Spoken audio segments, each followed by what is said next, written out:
"Listen," said Ruth. She held the phone away from her, into the night, but her arm felt vulnerable, so she brought it back. "Did you hear that?" "No," said Geoffrey. "Was it the cats?" "It's much larger than a cat. Than a cat-cat."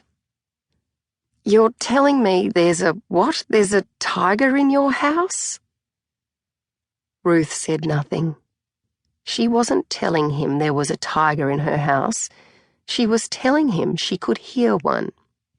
That distinction seemed important, now that she was awake and Geoffrey was awake, and his wife too, and probably at this point the children. "Oh, Ma, there's no tiger. It's either a cat or a dream." "I know that," said Ruth. She knew there couldn't be a tiger, but she wasn't sure it was a dream. She was awake, after all, and her back hurt, which it never did in dreams. But now she noticed the noises had stopped.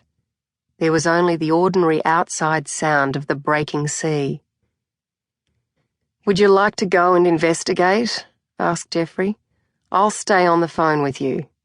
His voice conveyed a serene weariness.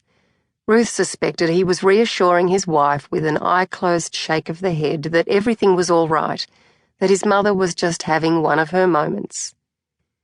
When he'd visited a few weeks ago at Easter, Ruth had noticed a new watchful patience in him, and a tendency to purse his lips whenever she said something he considered unusual. So she knew from the funny mirror of Geoffrey's face that she had reached the stage where her sons worried about her. "No, darling, it's all right," she said. "So silly. I'm sorry. Go back to sleep." "Are you sure?" said Geoffrey, but he sounded foggy. He had already abandoned her.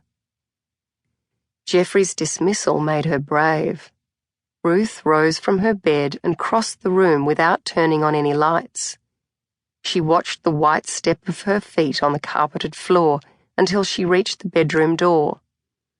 Then she stopped and called, "Hello?" Nothing answered, but there was, Ruth was sure, a vegetable smell in the long hallway, and an inland feel to the air that didn't suit this seaside house. The clammy night was far too hot for May. Ruth ventured another, "Hello?" and pictured as she did so the headlines, "Australian woman eaten by tiger in own house." Or more likely, "Tiger puts pensioner on the menu." This delighted her, and there was another sensation, a new one, to which she attended with greater care, a sense of extravagant consequence. Something important, Ruth felt, was happening to her, and she couldn't be sure what it was, the tiger or the feeling of importance.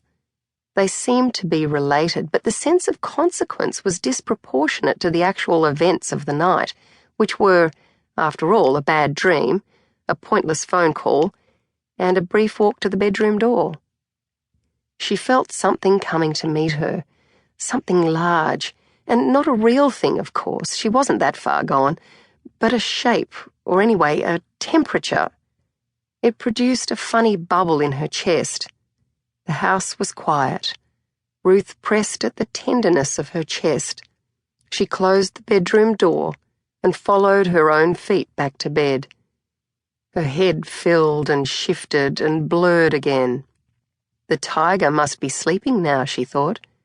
So Ruth slept too, and didn't wake again until the late morning. The lounge room, when Ruth entered it in daylight, was benign. The furniture was all where it should be, civil, neat, and almost anxious for her approval, as if it had crossed her in some way and was now waiting for her forgiveness, dressed in its very best clothes. Ruth was oppressed by this wheedling familiarity. She crossed to the window and opened the lace curtains with a dramatic gesture. The front garden looked exactly as it usually did. The grevillea needed trimming, but Ruth saw a yellow taxi idling at the end of the drive, half hidden by the casuarinas. It looked so solitary, so needlessly bright. The